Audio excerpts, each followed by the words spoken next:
है गाइस। आज मैं ईरान की जंग के बारे में बात करूंगा। तकरीबन 100 दिन से ज़्यादा हो चुके हैं और अभी भी लड़ाई चल रही है। और इस लड़ाई की वजह से काफ़ी हद तक दुनिया में उथल-पुथल हो रही है। शेयर मार्केट्स डाउन हैं, दुनिया भर के शेयर मार्केट्स काफ़ी नीचे जा रहे हैं। हमारे देश का रुपया भी काफ़ी हद तक जो है वो गिरा है, बहुत कमज़ोर हुआ है और काफ़ी दिक्कतों का सामना करना पड़ रहा है। एलपीजी गैस क्राइसिस हो रही है वो। आज मैं बात ये करूँगा कि अभी इस लड़ाई का करंट प्रोग्रेस क्या है। नुकसान बहुत ज़्यादा हुआ दोनों साइड से। दोनों साइड को नुकसान ज़्यादा हुआ।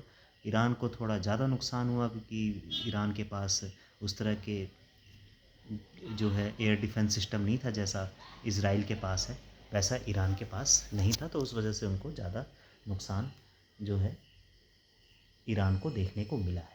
लेकिन हाँ, इतना मैं ज़रूर कहूँगा कि ईरान ने भी बहुत अच्छी फ़ाइट की इस वॉर में और काफ़ी हद तक उनको नुकसान पहुँचाने की कोशिश की, लेकिन फिर भी ईरान को जान माल का नुकसान जो, क्योंकि ईरान में क्योंकि डेमोक्रेसी मतलब नहीं है और प्रेस फ्रीडम भी नहीं है, तो बहुत सी चीज़ें जो है सामने निकल के नहीं आ रही हैं।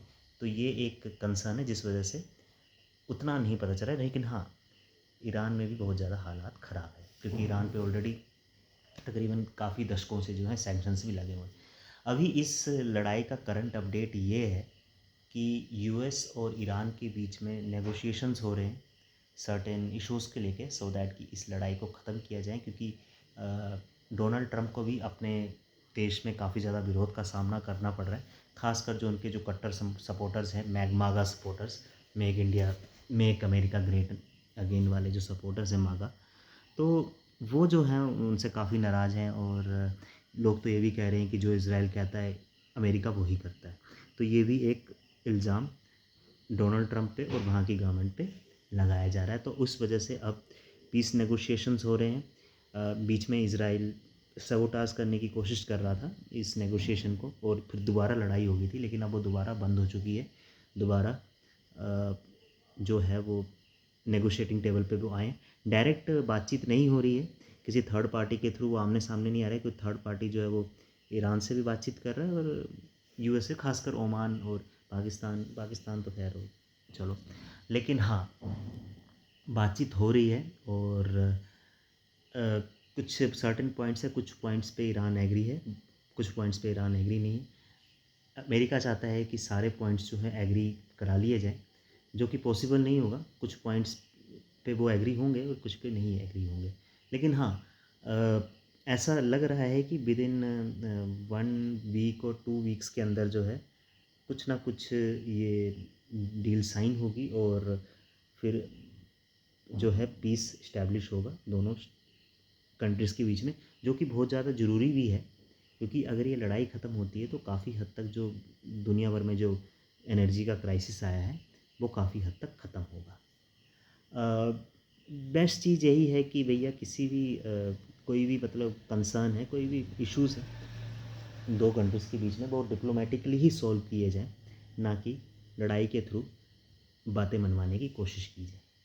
तो यही था मेरा वीडियो यूएस और ईरान और इज़राइल के बीच में।